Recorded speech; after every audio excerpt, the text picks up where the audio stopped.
Hello, everybody. Welcome to the Chicago Wilderness Cafe. We're going to give it a minute while folks join us.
Hello, everybody. I'm Laura Riley, the coordinator of Chicago Wilderness Alliance. We're giving it a few more minutes for folks to join us for today's cafe, and then we'll get started. I want to let you know that we are recording this, and the recording and a PDF of the slides with the links will be posted on our website so that you can get further information, and we'll be dropping some links into the chat.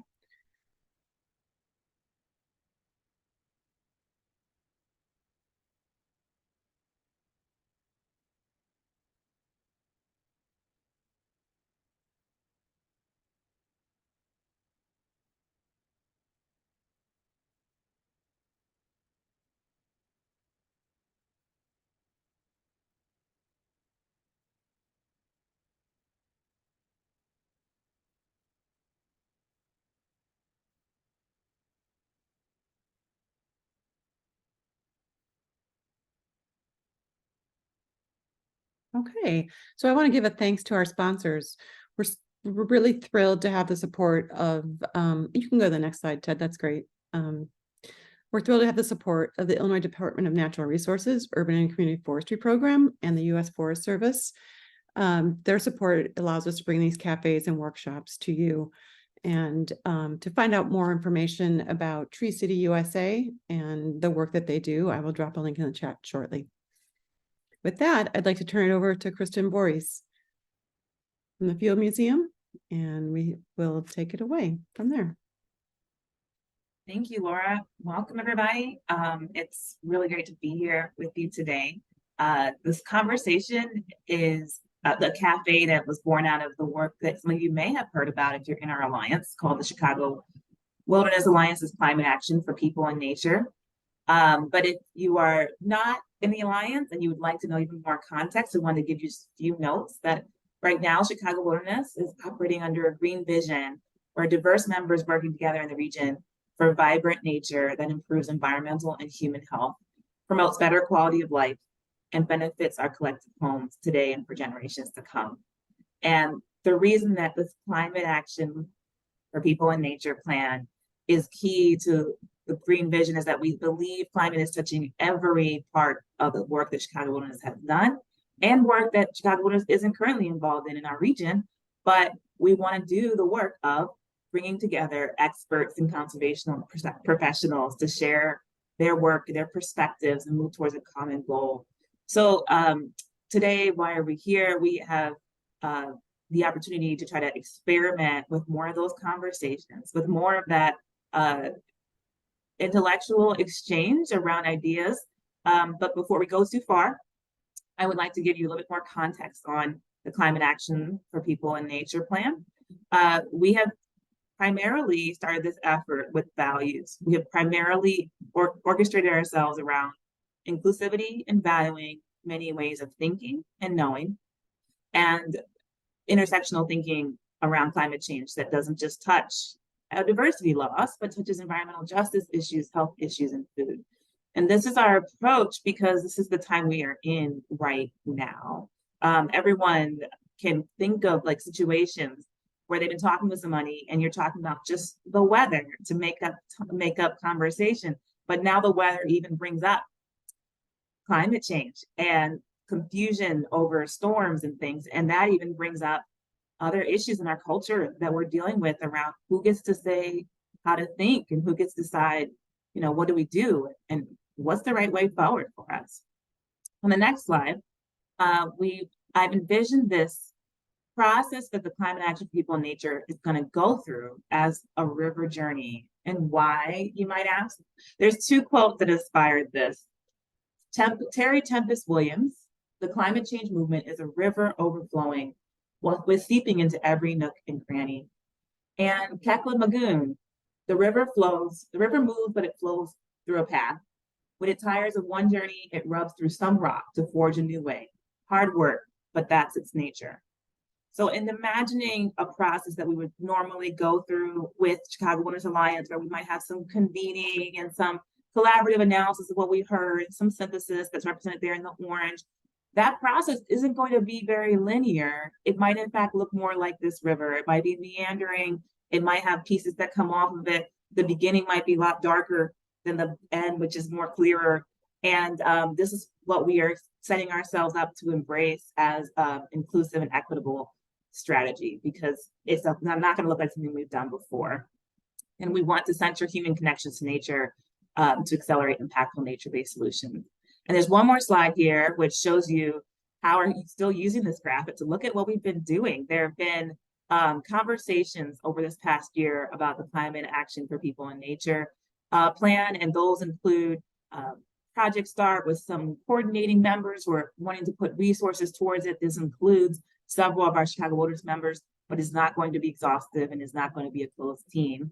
It includes us having some roles and norms established, but being open to other workshops where we will change those. So for example, in April 24, we're hoping to support or collaborate on a tribal climate workshop, whereas July 23 of this year, we did already assemble a team of scientists who are within the region and who are looking at how do we interpret all the material that's out there on climate for our applications here, and how do we set that up in a way that we can then add in knowledge from our indigenous rights holder community, as well as from other communities that have inherent embodied knowledge about our region. And so there's going to be eventually a synthesis in the writing of these things with different co-authors. And you can see kind of, again, it's meandering, but these rocks at the bottom are kind of a reminder that we will move somewhat linearly through time, but some rocks will be small, some will be big. We don't really hold too tightly right now to having a strict formal process. So that kind of sets us up for today's conversation. Before we pass it over to Scott, I'm gonna pass it to Ted, because we wanna just talk about it with you all in a way that looks at our stories, that looks at how we've come here, that looks at what is our experience in the right now with these topics. So Ted. Thank you, Kristen, and good afternoon, everybody. My story is going to be personal, but through the lens of the Taking Climate Action teamwork that we are undergoing as a climate committee. I hope you'll see how this will relate to Scott's relational topic later, but this is also very place-based, right? Okay, so here's my story. 3 years ago, I was asked to take over the Taking Climate Action initiative. It was not that team name then, it was just the Climate Committee. Soon after, it was sort of decided that every team or committee would have goals. We spent a year, almost 2 years, looking out, creating those goals. And then we were sort of told it was time for action. And I thought, oh boy, now what? We have all these goals. We have 12 people that were surrounding me, very thoughtful people. But what did action look like? What was it supposed to do? How do we undergo action to enforce the goals? Around about that time, we were lucky enough to have one of our quarterly meetings. At that quarterly meeting were about 3 members from the Riverside community who were just starting their own climate resilience adaptation plan. They didn't know what they were in for. So they showed up to us and our meetings to see if we could help and to see what guidance we could give them. Based on them coming to us to learn from us and ensuing conversations to try to understand from them what they were trying to do, we thought that, yeah, maybe there's a place to help. And based on those discussions and conversations, for the past year, we've been working with Riverside on many different initiatives that will result in a community-based climate action plan that then goes to their village board for passage. So part of this journey was working with the consultant urban efficiency group, who you see down in this picture in the lower right. Here's some of the public materials for Riverside. They started out with something like 300 members just after the first of the year that came up with something like 1,000 or 1,400 lines of ideas of how to get to 2050 and be resilient. Then we had to figure out what bubbled to the top, what was repeated. How do we figure out what bubbles to the top? Then what? Well, we had to figure out a gap analysis. We had to figure out what they're missing. This has all been a process through these conversations that has resulted in some really kind of neat work and thread some of the work in our region together in a way that I don't think we've seen before. So for the gap analysis, we took the top 4 to 7 recommendations that came out of each of the 6 groups, and we applied them to the UN sustainability goals, and then the regional climate action plan from MMC, the Metropolitan Mayor's Caucus, right? There was some alignment. We made it visual. I don't have it here, but we made it visual. And then you could see where the alignment was and the gaps were. That's what I hope Scott will get into in terms of like, how do we do this? How do we relate to get this work done and not just be an individual extractive sort of outcome, but a synthesized group output that is greater really than the sum of its parts. And that's my story. That's how I'm setting up, hopefully, Scott's talk to do him justice. And with that, Scott, I will stop my screen share and you can start yours.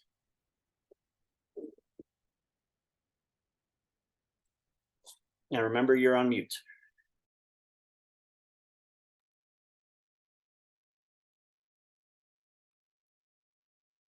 How's that looking for folks? Able to see that? Hey, I can't believe it. I did something right. One thing I did really right, thinking about that is something lining up that I was able to meet Ted and Kristen and Laura, and it's such an honor to be here now to meet all of you, and continue this really engaging, very out of the box dialogue that we've had together for a number of weeks now, and in fact months. And I'm thrilled to be here to talk a little bit about a notion called relationality.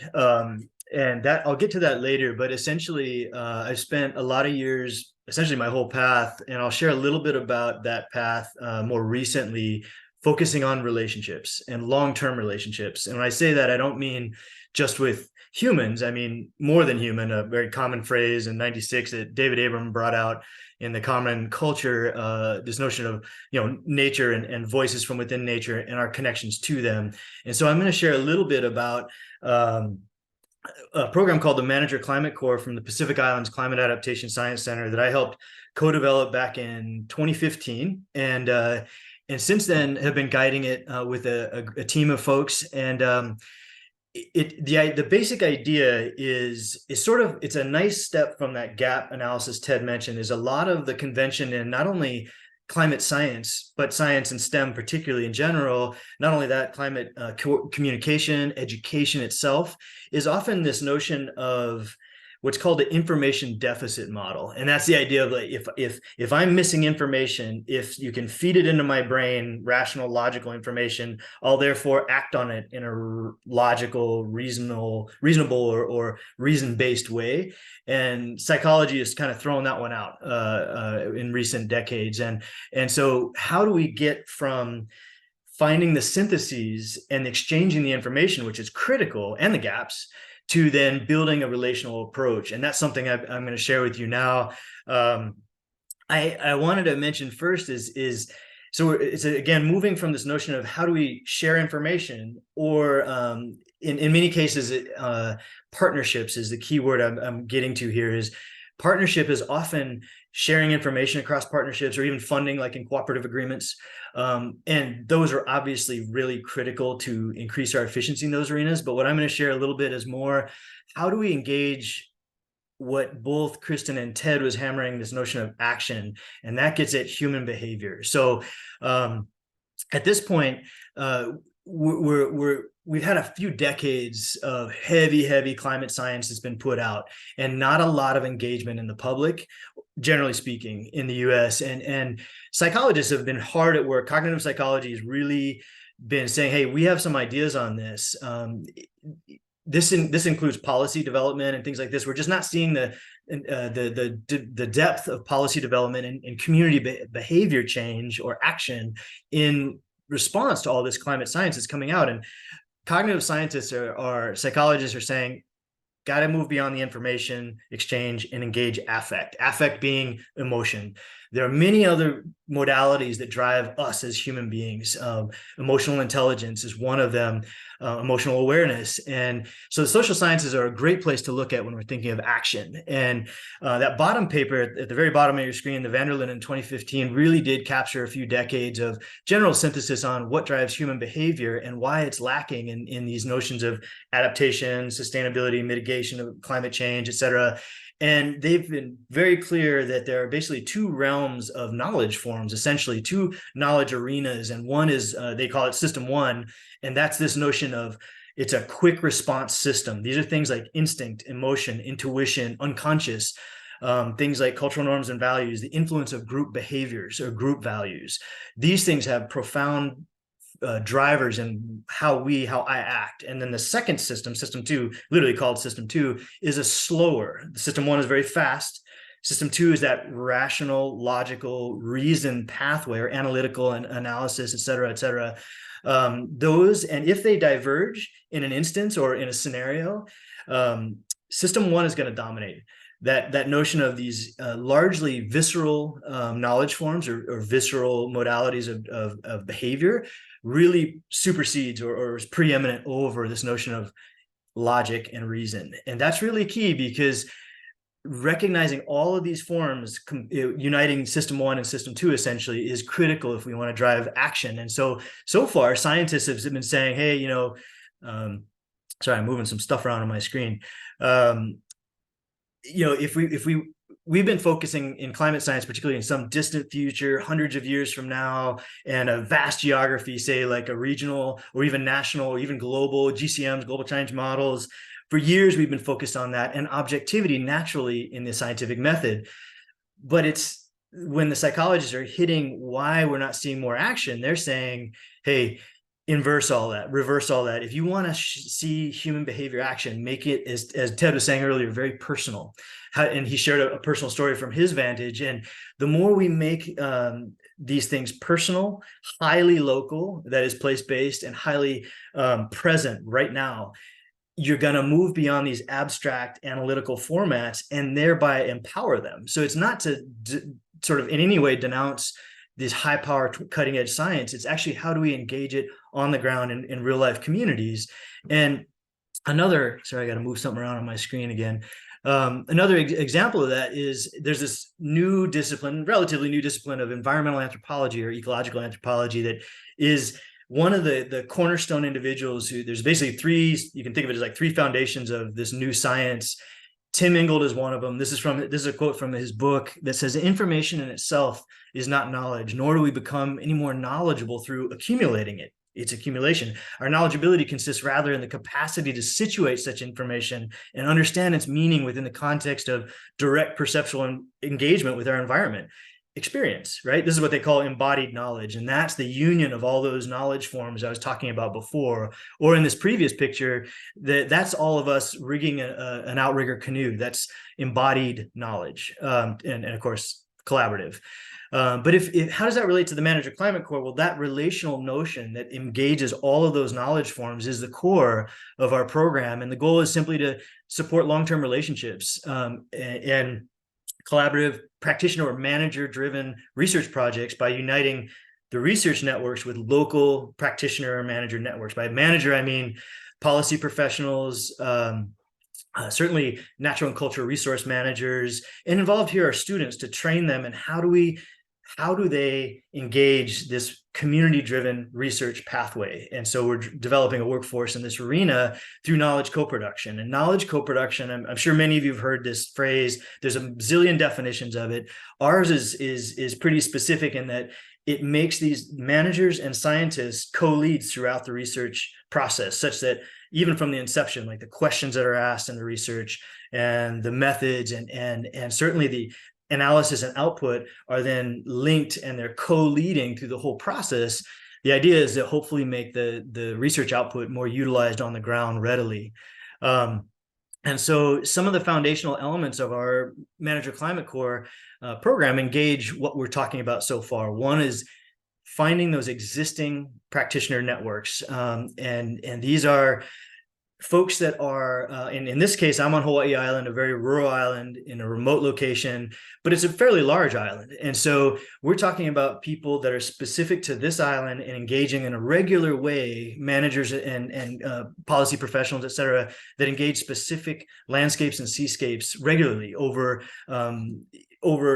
long periods of time, but very regularly, such that they not only know an embodied experience there, their experience in place, but they also know the cultural norms and values of humans and communities that utilize or engage that place. So it's a way to build all that into the research. And so what we're prioritizing is these networks that already have long-term relationships and building the science within them.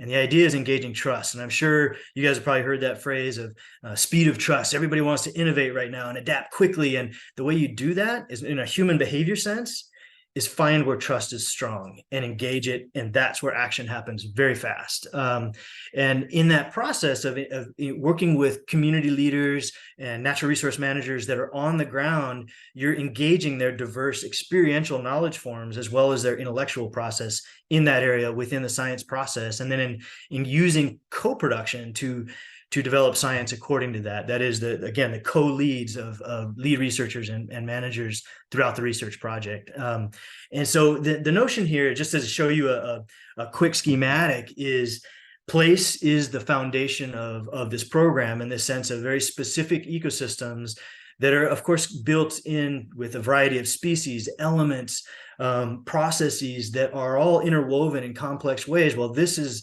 the driver of rooting the research.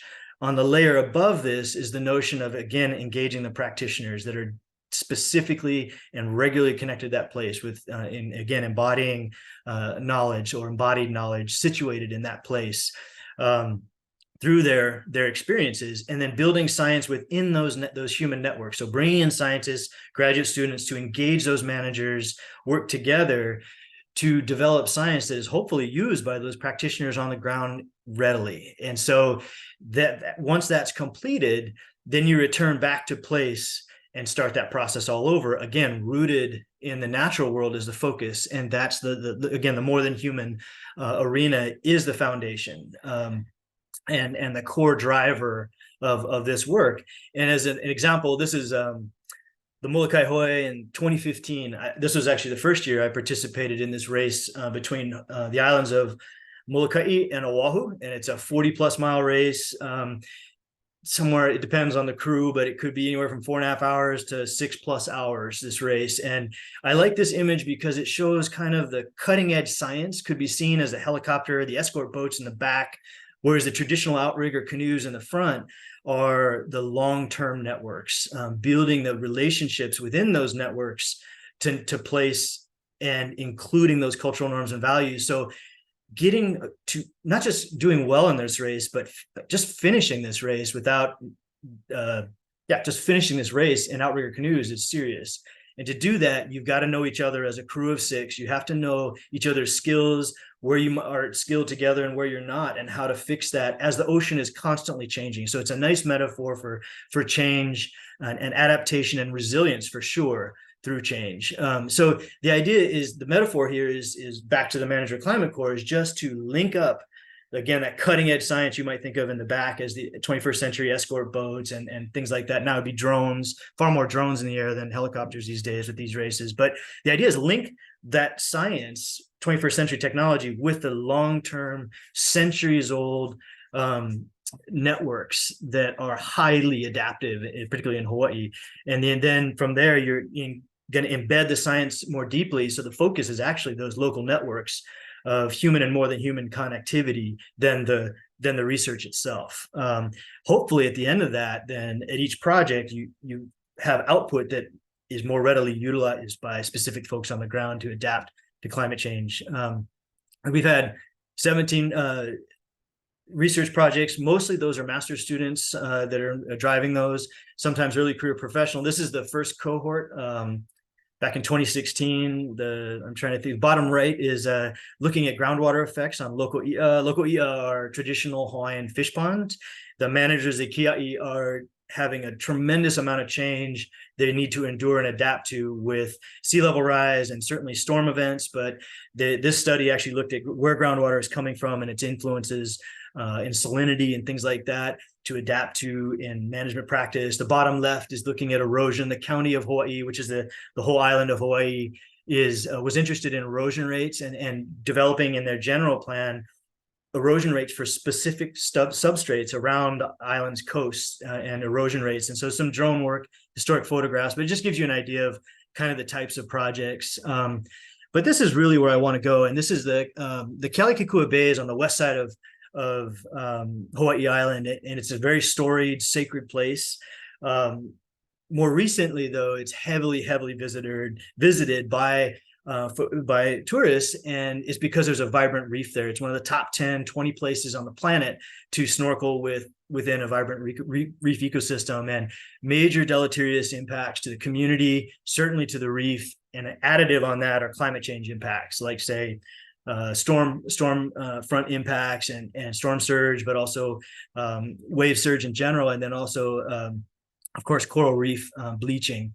And there's a variety of impacts. And what this project is, what's so fascinating here is, for the last recent decades, the cultural practitioners in the area have been networking with more and more nonprofits and agencies at state and federal, locally, to support this plan that I was invited to be a part of. It was an invite-only scenario for the folks on the leading this, and we've developed a cross-cutting theme of relationality, which is essentially the relationships between humans and more than humans through generations, and how you pass knowledge down, and that goes both ways. The natural world species pass down knowledge with humans as well as humans with nature. And so supporting that is something that we're suggesting, that if you want to adapt to climate change, we need all these different technologies for sure, cutting edge technology, but one of them is thinking of community itself as technology, because traditionally that's where this place is adapted for centuries and uninterrupted. So the practitioner, this is Hikiau Heiau. A heiau is a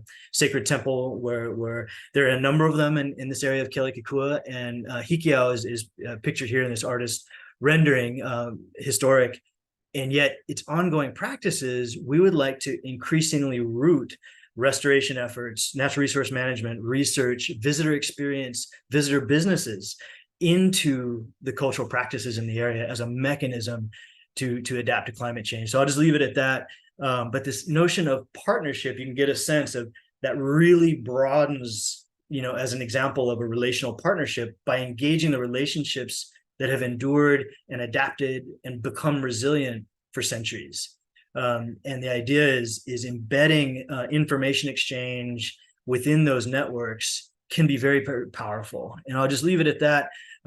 This is just our website. And a case study we developed that was actually on the county erosion work, the coastal setback erosion work. And then there's the paper that we published in 2018. But yeah, I'll leave it at there, and I am eager to meet everybody. Thanks, Scott. Thank you so much. I really appreciate giving those examples and also just kind of breaking down some of the connections between the work we may do as scientists or the relationships we have with people and then climate. Like, how does it all come together? So I was rapidly taking notes. I don't know if anybody else was. When you figure out how that fits together, you let me know, because I'm still, I have no idea, but I'm figuring it out. Okay. Okay. So I would like to let everybody know that at this point, in order to engage with the material, we want to actually do what Scott was talking about. We want to have some relationship building. We want to put you guys into breakout groups to talk about what we heard, and then we're going to come back and share it with each other. And so Scott will be in one of the breakout groups, but we're going to come back and he's going to be like, you know, taking feedback from people. So we really want to hear your thoughts on what we were talking about today. Specifically, the questions include, do you see building upon relational approaches versus exclusive information data exchange useful in the partnership opportunities you have and driving human behavior? What does that look like for you? Are there ways that this doesn't work? So we want to get into groups to talk about that. And then Laura will bring us back together to compare notes with each other and talk more with Scott. Does that sound good? Right. All right. I dropped the questions in the chat as well as a Google Doc.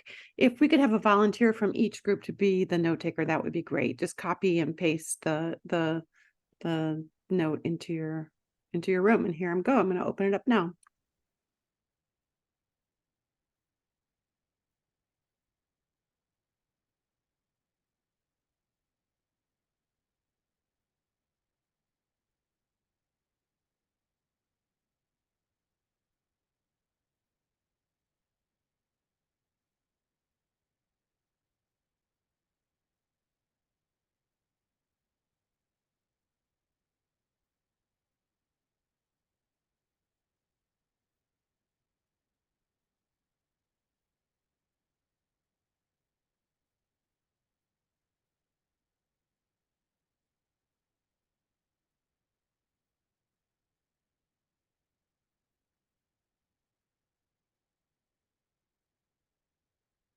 Thank you for navigating that complexities. Good, good. No, I won't get mad at you for pulling us out, at least not in front of everybody, because I had a neat group. Awesome. Well, I hope we can continue the discussion now with the full group, and I want to hear back. I'm looking forward to the report out.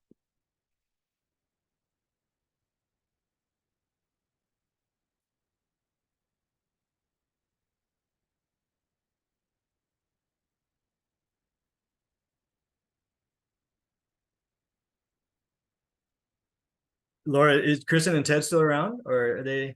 Yeah. So okay. You were very prompt. Some people wait till the final minute to get kicked out of the breakout room. Like, it's like a 60-second to close, and then people come back. I have to respect you. If you say leave, I got to do it. Oh, no. But Ted didn't. Ted didn't come back at all. Here he is now, a latecomer. Oh.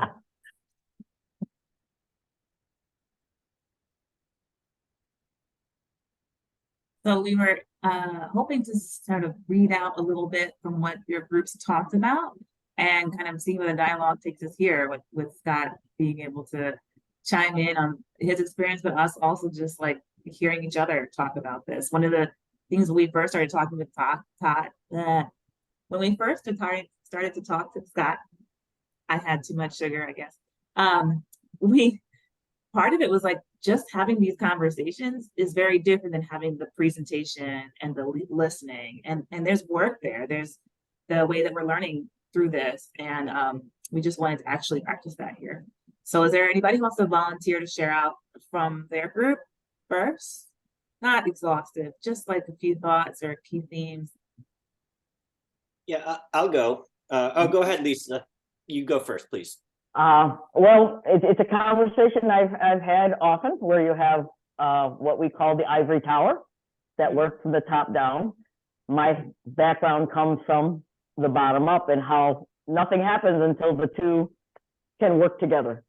And so it's always something interesting coming from both ends, but if we don't figure out and build those relationships that Scott was talking about, and you don't have that dialogue together, then the movement forward is probably not going to happen because, as he said as well, building that trust is so key. And sometimes it takes us learning each other's language.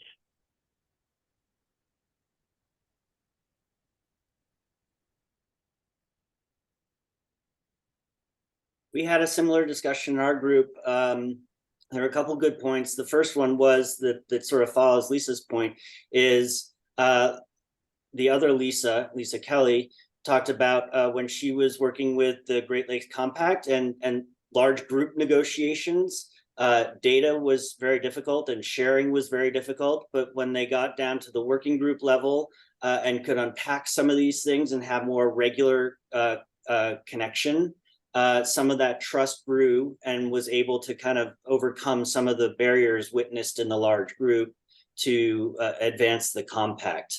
The other main sort of point we talked about was, so Lauren, who now works for, I think, the Rotary group club, she provided this story about how she worked with the Climate Reality Project, which is Al Gore's group, and they did training with the data and the science, which you were supposed to then take back to the community. But if you didn't relate that in a personal way into the hyperlocal way, then you couldn't get those sort of authentic connections. Did I get that right? Those folks that I mentioned.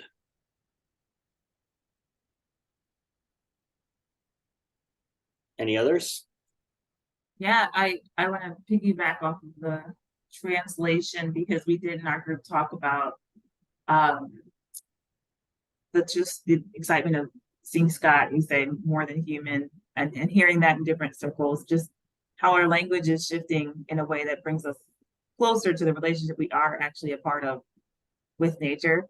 And so to your point, Ted, about even like when we switch to the scientific voice, in some cases of experts or leads, we can lose the opportunity to really connect with each other and with nature. We talked about how it takes a lot of time and investment to do this. And an example was shared of, the volunteer stewardship network across the state of Illinois, and how, there's a network at the state level, but then there's like local level, and then there's individual level. So that nested approach, I hear us talking about this network analysis, is really powerful, because you end up kind of having links between the levels. But I've personally seen in like from my career, like people who want to be only at one level, right? And they want to be really good at that level. They want to be really good at putting out funding, but like not trace it all the way down to those relationships, or really good at saying how many spatial areas they've covered, but not necessarily like the really in-depth relationships there. So I think we talked about how that could be hard to connect. And it was brought up that, there are some capacity reasons for that too, where like TNC is trying to get science on the ground, but they may not have the capacity staff-wise. So then it becomes a need to have the network approach, so that that science gets put on the ground by people who can understand it, who want to use it. And I think it was sort of the crux of the conversation, for me, came back to when somebody brought up Wild Things, and we were like, the Wild Things is the conference that we have, Scott, where enthusiasts, scientists, everybody, people with all different types of backgrounds are coming and presenting or selling things or just participating. And it's really a great community feel, because everybody may be working on their specific thing and have a very specific approach, but we're all moving sort of in the same direction.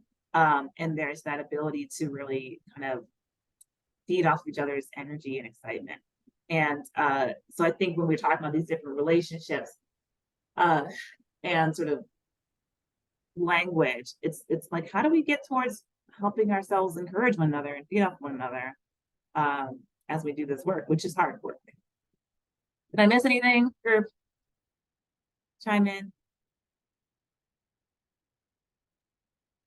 I'll jump in, Kristen. I wasn't in your group, so it's rude of me, but I so loved your point there. It's hard work. It reminds me of Bill had mentioned in our group, and Lisa wonderfully captured our group already, but the notion of this is outside of the bounds of we've got funding for X project, let's get it done. This has to do with committing to each other at a longer trajectory. And then the funding comes in, it'll all work out if you're committed on a human level to each other. And of course, more than human. And so I love that point of this is hard because it really challenges most all of our institutions that function at 1 to 2 to 4 year cycles that have essentially are off the mark of what it takes to earn trust. And so like a lot of my work is in community groups, and we all have community group options, and it's outside of my paid work, put it that way. And that sometimes is what's often required for better or worse. I mean, that's the challenge. And traditional outrigger canoe paddling, I shared some of that with my talk, is one mechanism for that. But a lot of times the commitment level has got to be uniquely deep, and the focus can't always be on the funding, jumping on the next round of funding for 1 to 2 to 4 years or whatever. It's got to be much deeper than that. And then those funding opportunities and election cycles, et cetera, they become more relevant once that foundation of deeper commitment is established, and certainly capable of putting things to action quickly.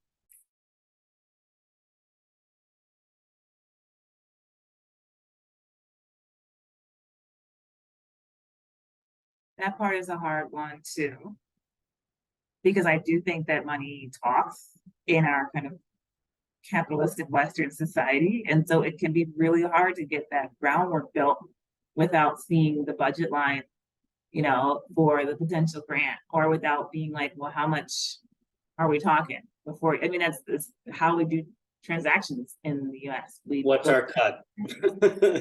What's our cut? But like, there's dollars assigned to everything. Do I want to hire somebody to clean my house because my personal time per hour is worth more than what I have to pay? Some like commercials, everything is bad, and it's really hard, I think, to kind of, what's the word when you like have culture influencing you and you're trying to like parse it out, like what's culture, what's me right now. So like these things sound good, and then what carries it forward. Yeah, Lisa mentioned that in our group, and a part of Bill too is this notion of not only just show up, but be quiet. And so all those things of like, what about me? And what's my cut, like Ted's saying, is like, that has to kind of go away if you really want to get the work done of true collaboration. It's really, it's like you said, it's not only training one's mind, it's training one's heart, and all those other modalities I mentioned. And it really does come down to, it takes quite a bit of courage, and it doesn't always line up with bigger paychecks or more funding, et cetera. And yeah, I'll just leave it at that. But great comments, Kristen.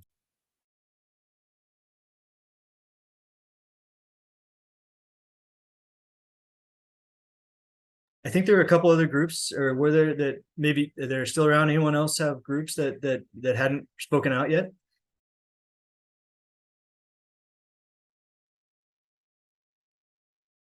We collapsed down to 3. We had an exodus when breakout rooms were announced. They're scary, those breakout rooms. Everyone's, ooh, they're scary. Or I've got other things to do, which is understandable. But I just wanted to thank you guys so much. And I'm not saying I'm leaving. If it's kind of nice timing right now to open up Q&A for anything. We kind of already gotten into that already. And I'm certainly wide open and around. I have 30 minutes to my next meeting and things like that. But I just wanted to make sure that everybody nobody feels pressured. Like, we've come to the end of the hour already. I'd like to ask you a question, Scott, that I wonder if other folks in this call would really benefit from, and then also like have that Q&A, which is that you talked about the institutional pressure, working within an institution with that pressure, with those time cycles, with funding, with those needs to show deliverables and success and measurables. How have you seen that change or grow in the work that you described? How would you kind of coach us on how to keep the faith as we face that kind of pushback? That's the funny thing is, like, I find so much hope all around. Like, people always say, doom and gloom with climate change. I've never honestly ever felt that way, because primarily there's so much that we can do better, that is this vast arena of hope for me. And it would be the same in this, is like, I'm in a lot of evaluation groups sort of nationally within climate adaptation science centers and some others where, there's a lot of social sciences involved in demonstrating what is output. And largely the easy stuff is quantitative, right? X number of students trained, X number of money exchange, and that's such a great comment in the chat. Right now, as I think as Susan mentioned, this avalanche of funding everywhere. That's great and all, but that's not going to be the answer. You got to have the connection, the relationship to move action, to make that money useful. And a lot of times those come in these little chunks of like 2, 4, 5 years. So the idea of output, a lot of the interesting science that's coming out in social science right now is suggesting that you cannot, first of all, what is useful and utilized output? It's very hard to generalize, say nationally or regionally. In Chicago, for instance, like, the utility comes from the specific place and the folks interacting. They will determine, what in their cultures, what in their communities is useful. And it's hard to generalize. And this is, again, that bottom up, top down scenario that we were talking about earlier. Is so a lot of times just having the connections on the ground to even define what is useful is important. And secondly, qualitative is always going to be more powerful. Everything we're talking about in this relational arena is qualitative. Emotional intelligence, instincts, intuition, all of these, especially the visceral components of human behavior, unconscious, things like implicit bias, these are where the good stuff, this is where the good stuff is, and it's very tough to get at, but you can. There's a lot of qualitative science at this eval right now, and what my simplest answer is, being tied into practitioners on the ground, is like, is this useful? How is it useful? For instance, the community development plan that I mentioned at the very last slide for Kealakekua Bay community is being right now moving into driving the master plan for the area. A master plan has been in building for 40 years, and never until now have the community had a voice in that planning, and in heritage management planning, but also in natural resource restoration planning, etc.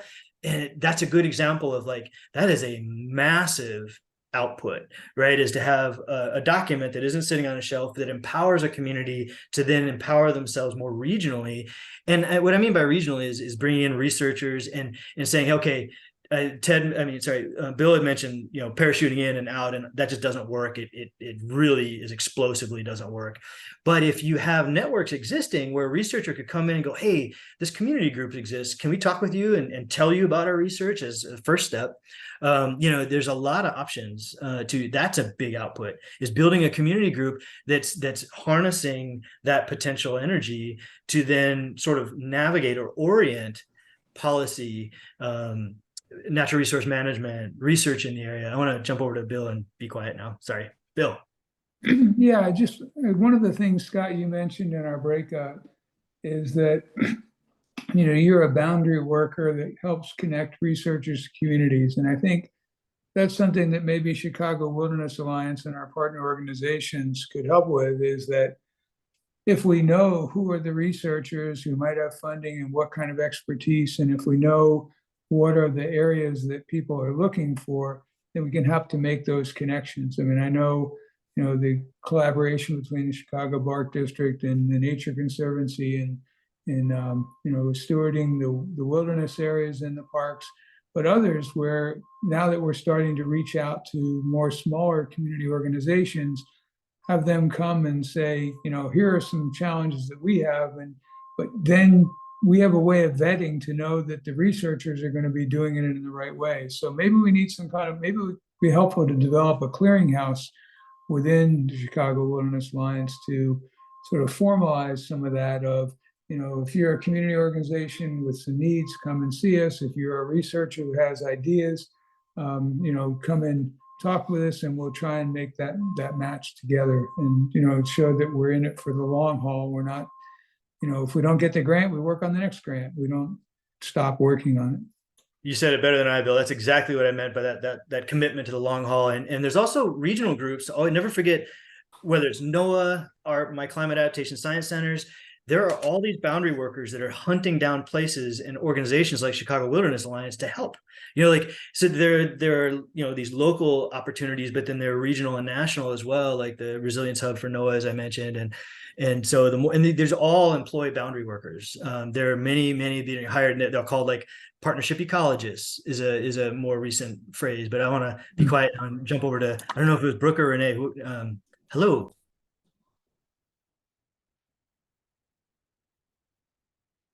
Brooke, do you want to go first? Go ahead, Renee. Well, I was just going to chime in as a co-leader for a small community organization made up of all volunteers in Chicago.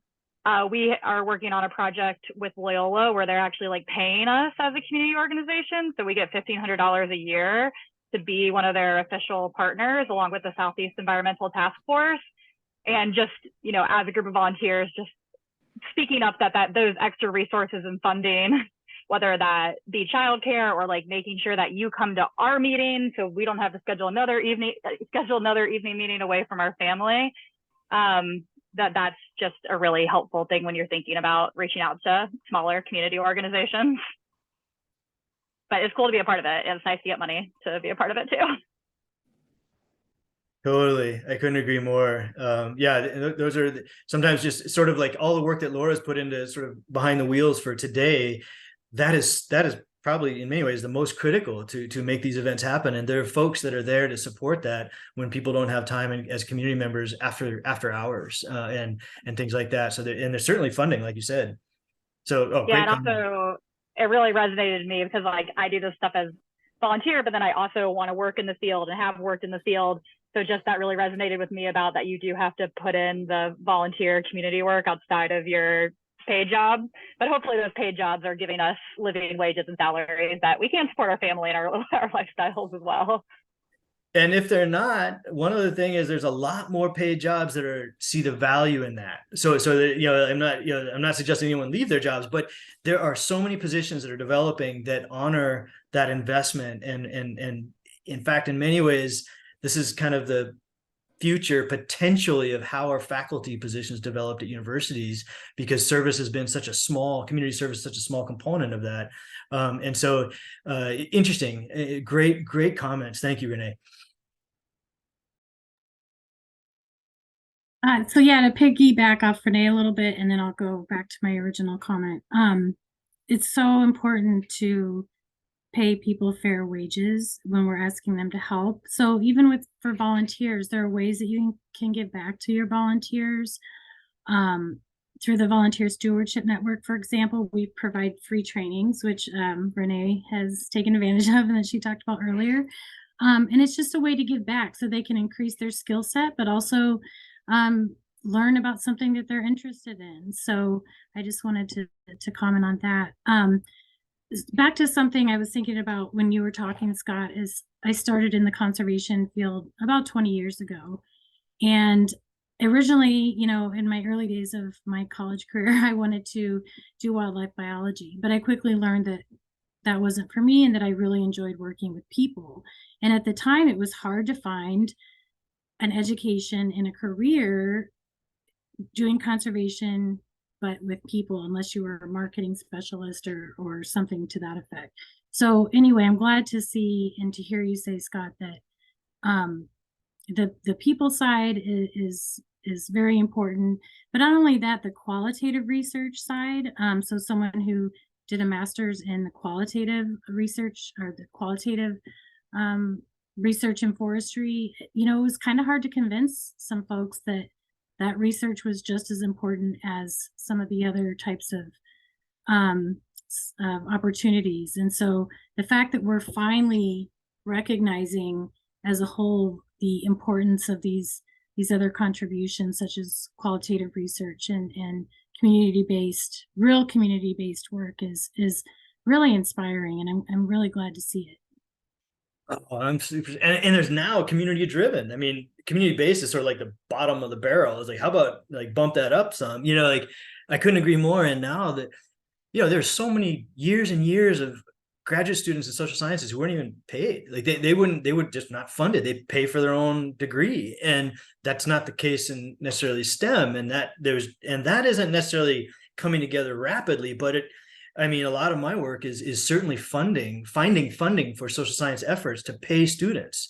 That is sort of convention. At the same time, if STEM researchers are not engaging community, they're basically being left behind in many ways. It doesn't suggest that there's not a reason for pure science, that is just basic science for science sake. That's always going to be key, but these other fields of applied sciences, we're seeing that, is it really being applied? Well, if you want to apply it, papers are good to publish, and I'm not here to diminish that, but they may not be the primary. Maybe, like I was saying, that what does the community need, and how can we build research to help their needs and their adaptation capacities, resilience, et cetera. So yeah, I love that comment, Brooke. So I have 1,000 more things to say on that, but I won't, because there's a hand up. Susan.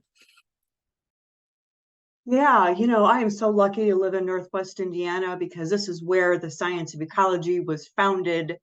And we have a biological research station. We have, several universities. We have Illinois Indiana Sea Grant people based here at Purdue Northwest. But they have so much great science going on, but how are they taking that back to the communities to show what is happening? So I've had kind of a moment here, just recognizing that there are some disconnects, and is there a way we can help with that? So I couldn't agree more. Oh gosh, Laura, go. Yeah. No, go ahead. Then Sure. Okay. Always just like, then I'll just speak. But yeah, you mentioned Sea Grant. They were around, they've been around for quite a while, and the conventional pathway there is not now, but is shifting rapidly to relational approaches. It has been that the smart people develop their science in ivory towers, and then develop their cutting edge projects and deliver them to farmers, ranchers, et cetera, to facilitate their needs. And that suggests, again, that I said that the intellectual information, those are the experts. Well, there's all these other modalities of knowledge. If you consider them, the manager on the ground is really an equally expert in different arenas. And that's kind of starting this new exciting pathway, where it's not an information delivery system or a tech delivery system. It's much more about working together to bring those knowledges together, to utilize the scientific method to be still cutting edge, but much more applied. And I love that. I love that comment. Because Sea Grant networks, I'm actually, Pacific Islands Climate Adaptation Science Center is administered through Hawaii Sea Grant. And of course, extension networks from Land Grant Extension has been around since 19th century. And that same transition is happening. It's very slow, but this notion of we cannot just deliver information to communities anymore and expect that to work. We don't have time. Laura, yeah.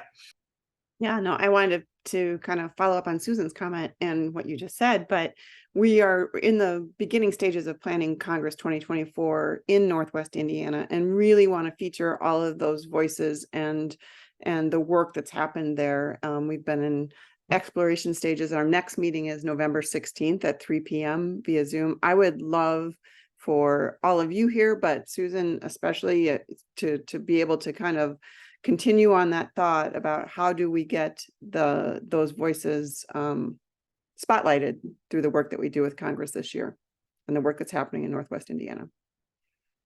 Awesome. Speaking of spotlight, and I want to mention Libby in the chat. I'm kind of catching up on other opportunities to connect, and also spotlighting BIPOC. I have that question a lot, and certainly, as I mentioned, over a couple decades in various landscapes and seascapes, I've been working with a wide range of Indigenous folks, and it's kind of an interesting question, because how do we include them? My only answer is to go build a relationship. Like I don't really know how else to really honor myself, much less those voices, but to build deep personal relationships with those entities, and then they will automatically drive everything I do to some degree or another. But I don't know how. And again, I have a hard time with the question, and I hope that, I don't know, it's a critical question.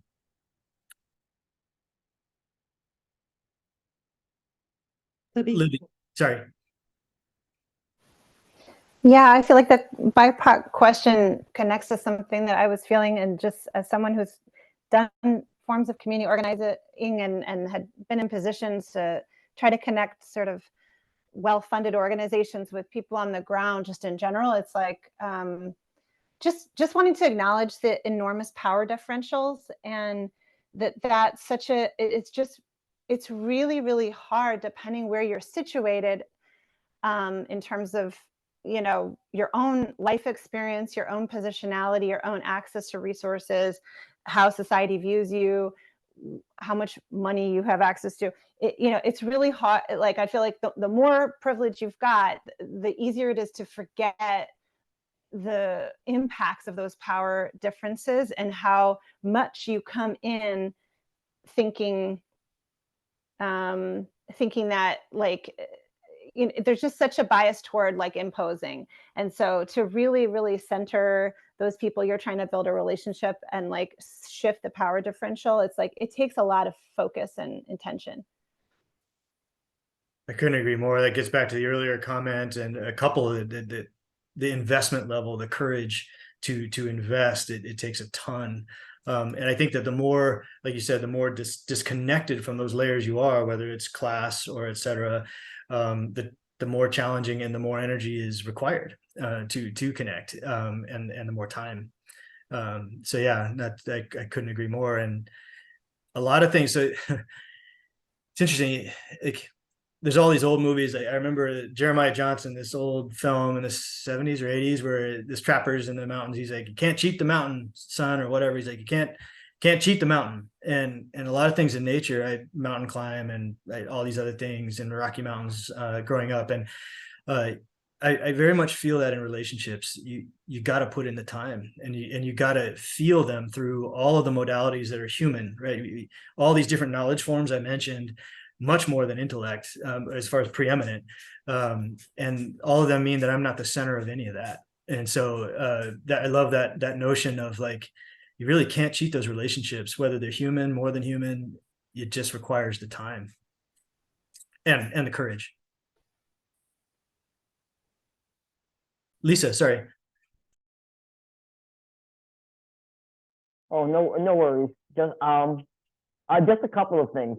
So, what has been considered the valuable information has come out of academia with the language, and we understand that the BIPOC communities have been kept from that. It's not like they couldn't have gone to those schools and gotten those degrees, but there's a lot of inequities in our system that have kept that from happening.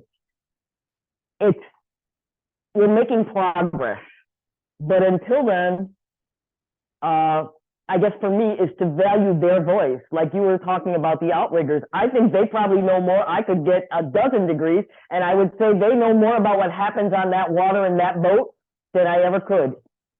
Right? And then it's so much of that happens not only in the indigenous communities, because I spent time in Central America with the indigenous communities, and how they know the solutions to holding on to the water, solutions that are more natural based with the symbiotic that this plant helps that plant, instead of just taking an insecticide and wiping out what we have deemed unharmful or harmful. So learning how to understand that their knowledge is valuable, I think, is a step in the right direction that does get you to that point of they trust you because you trust them. Oh, I couldn't agree more. And then elevating that experiential knowledge to the intellectual, or perhaps above, as you would say the same here in Hawaii. If someone's a fisherman, you want to know about the fish, you want to know about the tides, you go talk to them. You know, and it's just the way it is, and that's just human nature. Yeah, go ahead, Kristen. Sorry. Yeah, I just wanted to take the opportunity to also, like, for those in the call who are Chicago learners or otherwise, this is why Chicago, the Climate Action for People and Nature Plan, wanted this conversation, because it's actually the thing we're wrestling with, is that we want to elevate the voices, not because they can't elevate themselves, but because maybe we've taken up too much space. Chicago Women's Alliance or some of the grass top groups that we work with, how do we have those voices co-create what would be an action plan for our region around issues that are intersectional? Because again, it's driven by those communities. It's not going to look like the priorities that we've laid out as a team. And as a team, we've been trying to think about what the structure of this plan would be and who's to be on it, but we are also building those relationships that Scott is talking about, and that takes time. And that also takes the trust of like, are we going to just extract right from those people? Are we going to truly honor the sharing of power in developing sort of a collective action plan without actually seeing some of the action yet? It's just a commitment. So we've like been thinking about this a lot. And so those of you who, I'd be interested in, hearing more about how we're trying to do that climate action plan within Chicago Wilderness, please do reach out. We want this to be something that like really holds Chicago Wilderness to what it's been saying around learning about, the equity work, the inclusive work, the different voices, how does our network grow? Our network grows by bringing in those who've been marginalized and listening to them and letting them lead and keeping track of how that process worked or didn't work. And hopefully, as Scott was saying, keep getting more and more funding to keep doing it, So I just wanted to put that out there. It's really what has me so excited about this. It is very hard. There's a lot of pressure for like, what's your deliverables, what's your timeline? And we're like, well, we don't have the coalies yet who are going to help us define some of those things, right? Like we need to hold that space, but we also need to, describe the importance of the work. So just a thought to throw out there. I'll just jump in there, Kristen. So that last slide I had with the community action plan from Kelly Kikua, that is an iterative plan, right? So it's not done. It'll never be done. And that's one way to keep it, it's a rudimentary plan, right? It's going to be much, much more in another 10, 15 years. But that's one method that helps alleviate some of the pressure that we got to do it now because we do have to do things now. And the other thing I was going to add is, and not being afraid to just jump in is with the Manager Climate Corps and developing that in 2015, I did all these interviews around Hawaii Island, which you can put all the other islands in Hawaii Island and it's still bigger. And so it's not a small place, but hunting down long-term connections, long-term relationships. And those are the ones I wasn't just kind of locate and go, okay, there it is. Let's do a needs assessment and then leave. It's like, let's root the programmatic forward momentum and networking within those networks because they've long known each other. And that's good. Where those can be real touch tones is finding groups that do know each other and are tight, what we call in Hawaii pa'a. It can really be fundamental backbones, even if it's not perfectly covering space equally, right? It is honoring long-term relationships in that way. Ted. Yeah, Scott, I just want to sort of ask or touch upon the fact that Kristen's mentioned the CAPN for, 4 or 5 times through the session. What we're finding is there's a huge tension between the time that it takes to build those relationships and the very time-driven goals of some of the bigger partners that are focusing on 2030 goals, right? Action immediately, and them getting tired that it's not going fast enough. And that's really hard to navigate, and that's really stressful, certainly for me. And I don't think I'm alone in saying that, right? So how do we work that as a all volunteer group where we certainly have people in day jobs that do this every day, but not to the Chicago Wilderness, right? This is all colliding together and it's really stressful and hard. And any thoughts about that? You've touched on it with, it doesn't follow election cycles, it doesn't follow grant cycles, but like, especially in Chicago and in this area where it is so segregated and some of those issues are still so present. Yeah, and it's not necessarily blinders, but I've learned to focus on what I'm doing. Like a corollary might be like SDGs, Sustainable Development Goals. Like there's all this pressure to meet these, like you said, 20 by 30, et cetera, et cetera. And yeah, that's important, but not more important than your guys' goals and what you with the Chicago Wilderness Alliance want to achieve. And so that's kind of how I've done that is really focus on the priorities that you want to move forward while respecting and engaging the rest, but building up that grassroots, that bottom up, because there's a lot of arenas that champion the top down and they get a lot of airtime and they always will, and they get a lot of money. But there's ways to link them. So for instance, like if you did develop a community action plan somewhere, that can build into other existing plans. If you do like policy analyses or whatever, you can, you can work within these layers while still focusing on this grassroots layer, and then later embedding whatever the output is from that grassroots into these other higher levels, or however you want to think about it. That's kind of, I just try to stay focused on person-to-person network. And I don't mean that always has to be hyper local. That can happen. It's like co-production. Knowledge co-production can happen wherever you have relationships existing. It can be national, it can be international, and it needs to be actually.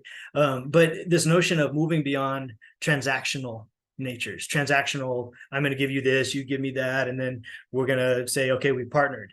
That's important, particularly in like cooperative agreements, moving funding through complex systems, very important. But it's not at all the same thing as, are we locating and strengthening relationships in the big picture? And of course, that means with nature too.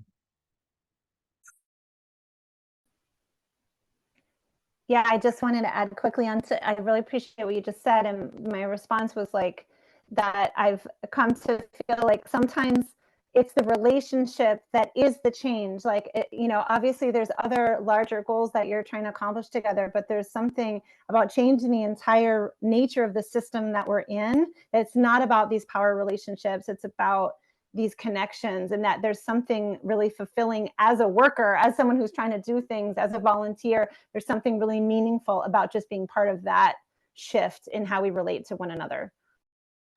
Oh, you guys are all saying these things better than me. That was exactly what I meant. And so I always think of like Brene Brown, vulnerability, right? Is like, these things are hard. They take tremendous vulnerability and courage. But isn't that kind of why we're alive, to earn meaning in what we're doing around us in the world in general, not just life, just in life. And I love the way you phrase that, Libby, because that's exactly how I feel. Yeah. Thank you. Bill.